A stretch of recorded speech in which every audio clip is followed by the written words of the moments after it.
Hi there, it's Babs here from MyFieryPhoenix, and today's tutorial is a sponsored tutorial from Wool and the Gang. It's sponsored by Wool and the Gang, and I'm going to be taking you through how to complete the kit, the Knitting Me Softly kit.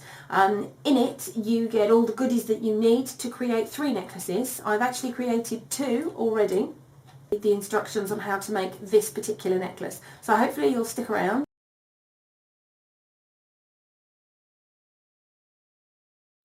And so this is the kit that I've actually been looking at. It didn't take too long for it to arrive, and it was practically next day delivery actually. The only reason it took a little bit later was because I was actually out walking Sophie when the courier arrived, so I had to wait for the next day, which I found quite frustrating, but it was my own fault really. However, when I did get the package, I was very excited, as you will probably see coming up. I filmed my initial reaction. I haven't edited it, I've just filmed the whole thing, so you do see exactly what I'm thinking as I'm opening it and pulling all the goodies out. And in terms of my review, I'm sure I give comments all the way through the process of the tutorial, but I am, in summary, very, very pleased. I think some of the instructions potentially could do with slightly more detailed wording. I understand it's a very small booklet and there is more information on their website. You can get more information if you need to, but if you're knitting, you don't necessarily have lots of access to the internet or laptops sitting around. So I think possibly some of the diagrams may be a little bit misleading, but it's certainly not difficult to follow the instructions. I'm just being incredibly picky here. I think this is a very well documented instruction booklet. It's got techniques at the end that you need to use as you're knitting. It's got instructions for the 3 levels of knit, so you've got easy, beginner and intermediate. This is the easy version, this is the intermediate version, and you don't need me to be doing a training course on how to do the easy version. It uses techniques, the I-cord technique to create the tube. Although following the instructions in the booklet, as I say, I wasn't quite sure what I was going to be getting when I was knitting. It wasn't until it finished that I realised exactly how it was going to knit up, and I think that's the only con that I can think of, and I've been trying to think of something negative, because I think that's only right and proper that I show something negative and don't just sit here saying how wonderful everything is. Is that you have to just go with your gut and follow every single step without necessarily understanding why, and that always makes me individually feel a little bit nervous. I'd rather understand why I'm doing something rather than just mechanically go ahead and do it because that's what the pattern instructions tell me. But this isn't a failing that is specific to Wool and the Gang. This is something that I see time and again in knitting patterns particularly. It does happen in sewing patterns occasionally, but I do see it frequently in knitting patterns where it's sort of do this, do this, do this, do this, do this, and at the end you'll have this thing, rather than any explanation of why you're doing that or what you should expect as you're doing that, and how you can tell that if you're doing it correctly, what you should be seeing as you're going along.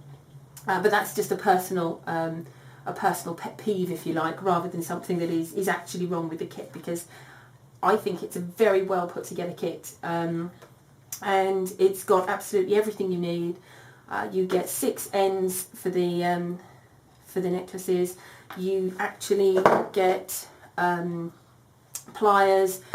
You get, or at least I had sent over to me, the Wool and the Gang needles, all sorts of goodies, and the amount of jersey cotton, excuse me leaning in, the amount of jersey cotton that you get is phenomenal. And this is reclaimed fabric. This is fabric used from offcuts that's been re-dyed and reworked and turned into the fabric that you get in these almost bale-like skeins of yarn.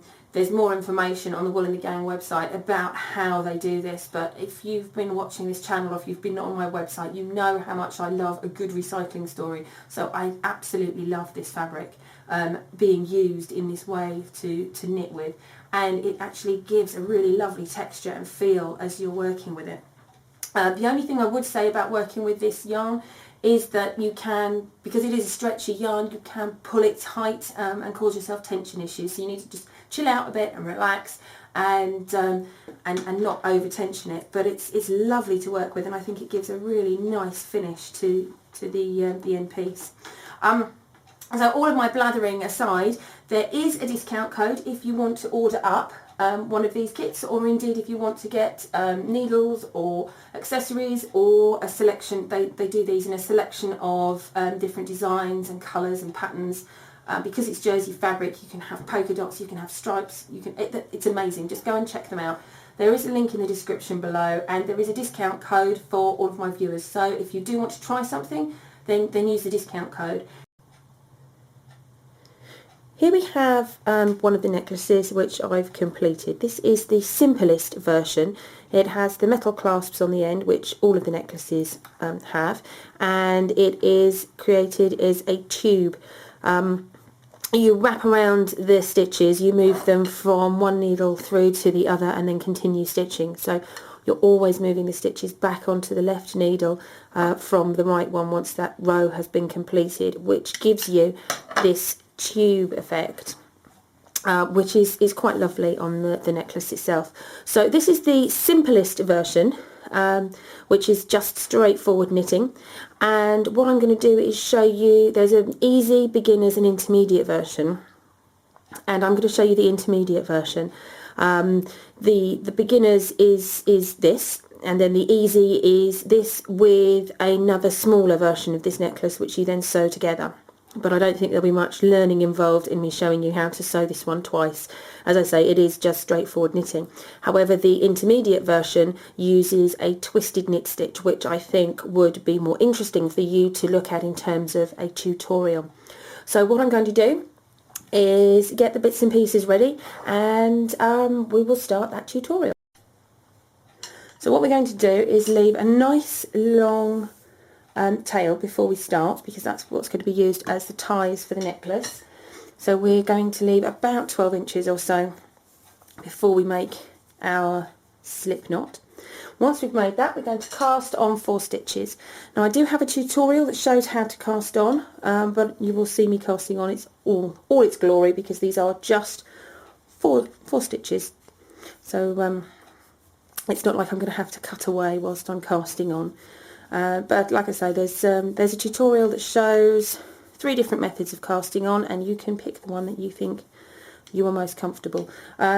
This is the casting on technique that is recommended in the pattern, so it may be easier to stick with this. And what we're going to do now is move the needle from my left hand to my right hand, and we are going to transfer the stitches from the right needle to the left needle. And this is the start of the process that gives us the tubular shape for this project. And then we'll just release the tail where it's looking a little bit confused in there. So what we're going to do is take the tail of the yarn that we're working, the working end, move it across to the right, and we're going to knit in, hang on, let's see if I can move myself around the camera slightly more easily. And then what we're going to do is knit in the back. So we're doing a twisted knit, and then we're going to bring that tight, bring the yarn to the front, and then do a purl,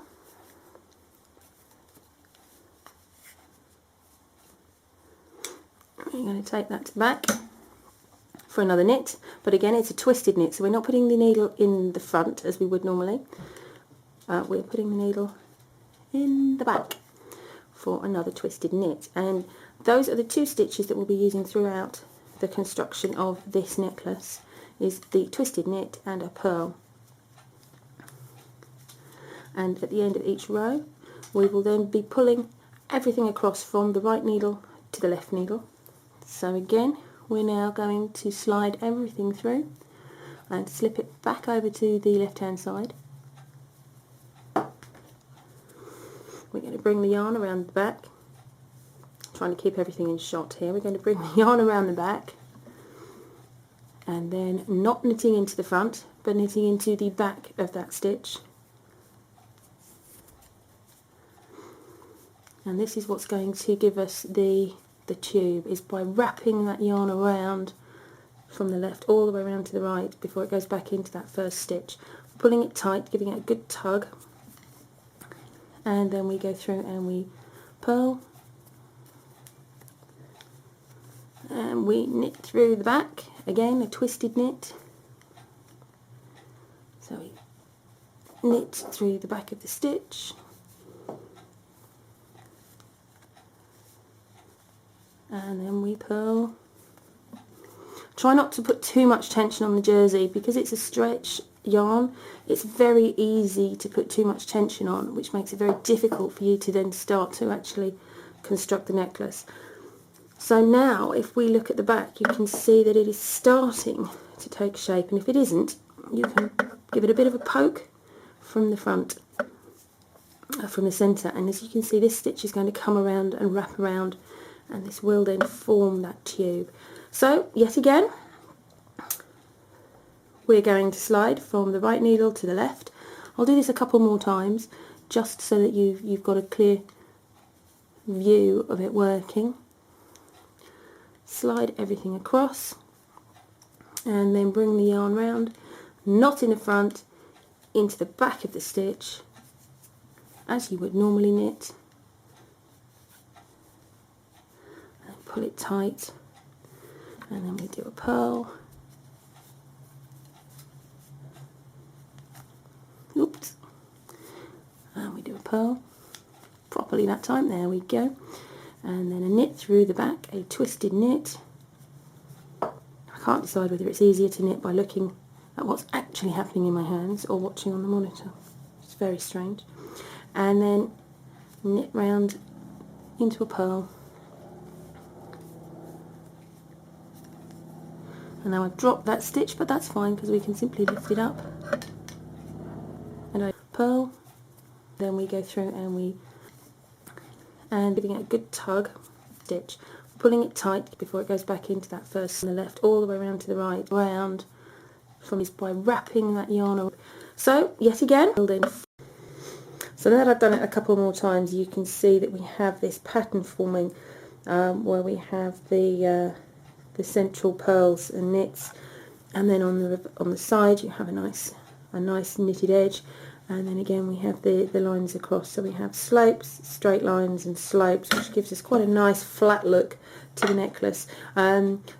Slightly different to the tube. It's still a continuous pattern, it's still a continuous design in the same way that the other sample behind us is, but it's a slightly different look and feel to the necklace. Now what we need to do is continue repeating this over and over until the knitted piece measures 18 inches or so.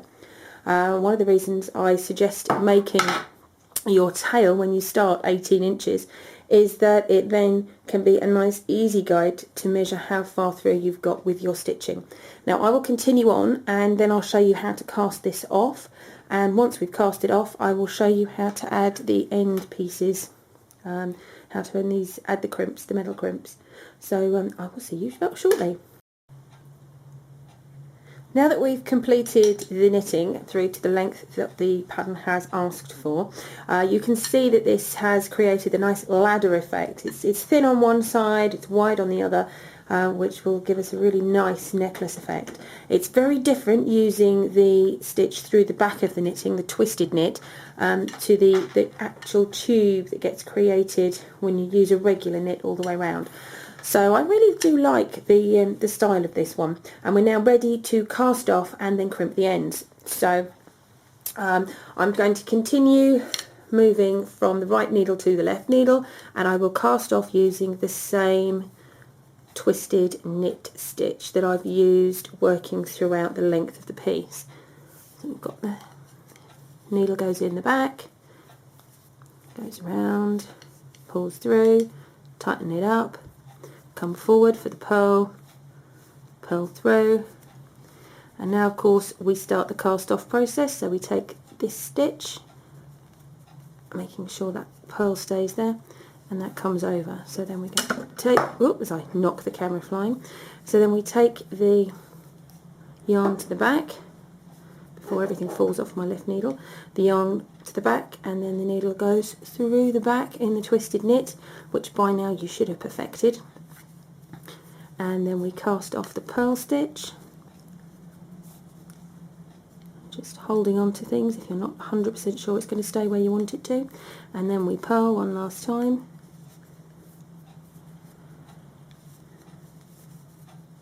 and we cast off the twisted knit stitch, again holding on to that purl if you're not 100% sure. We don't want it to suddenly fly off at this stage. And then we pull that through,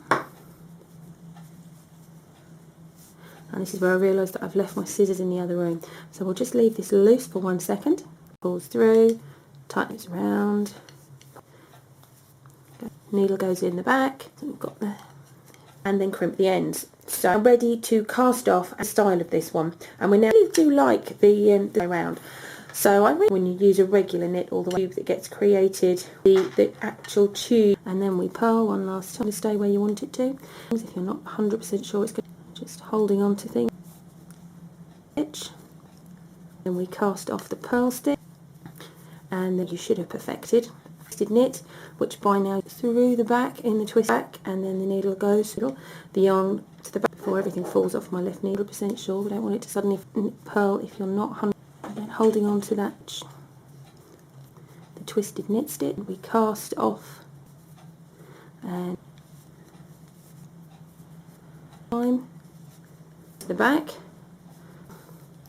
yarn. So then we take the, knock the camera flying, then we go take, whoops, and that comes over, so that purl stays there. Did knit through the back of the knitting, the twist using the stitch. What we need to do is where we have the forming. See that we have this pattern. I've done it a couple more times. You can, so that, and then we'll then form that tube. Bring the yarn round the necklace to actually construct. Difficult for you to then start tension on, which makes it very easy to put too much yarn. It's very easy because it's a stretch not to put too much tension on the. Try not the twisted knit and back for another in the. We're putting the needle as we would normally, not putting the needle in the front, but again it's a twisted knit, so for another knit. Oh really, quite frustrating, but it was my own day which I found right, so I had to wait for the next day when the courier was actually out walking Sophie.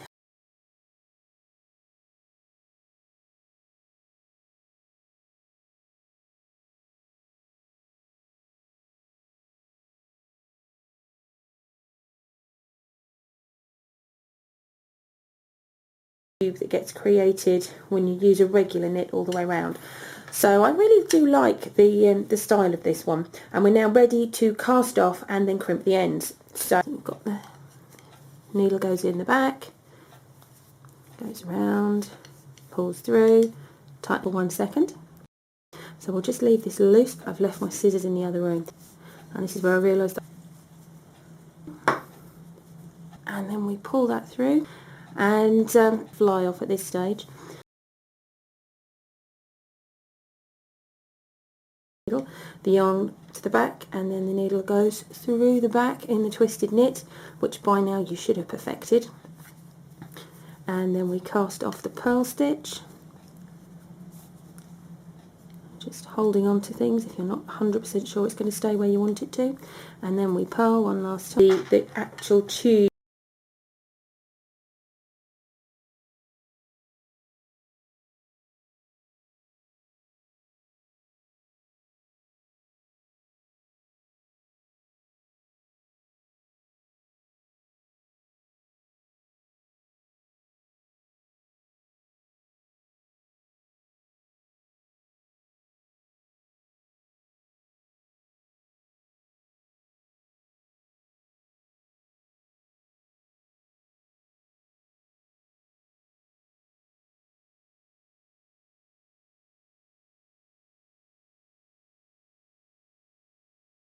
Using the stitch through the back of the knitting, the twisted knit, to the purl stays there, and that comes over. So then we go take, whoops, I knock the camera flying.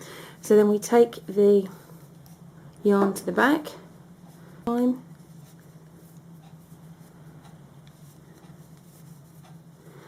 and we cast off the twisted knit stitch. Again, holding on to that pearl if you're not 100% sure. We don't want it to suddenly, before everything falls off my left needle, in the back for another twisted knit. And try not to put too much tension on the jersey because it's a stretch yarn. It's very easy to put too much tension on, which makes it very difficult for you to then start to actually construct the necklace.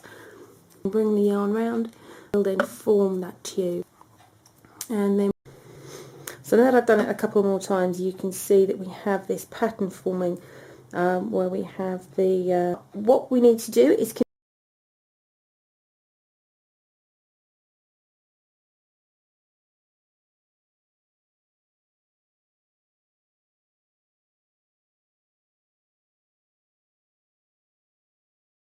actually out walking Sophie when the courier arrived, so I had to wait for the next day, which I found quite frustrating, but it was my own fault really.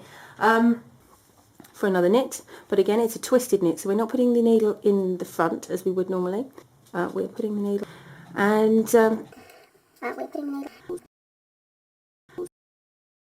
then we pull that through. And this is where I realised that I've left my scissors in the other room. So we'll just leave this loose for 1 second. Pulls through, tightens around. Needle goes in the back. So we've got the, and then crimp the ends. So I'm ready to cast off a style of this one. And we now do like you'll knit all the 100% sure. We don't want it to suddenly pearl if you're not 100%. Again, holding on to that, the twisted knit stitch. We cast off and to the back yarn. So then we take the, knock the camera flying, then we take the front as we would normally, not putting the needle in the front, but again it's a twisted knit, so for another knit, really.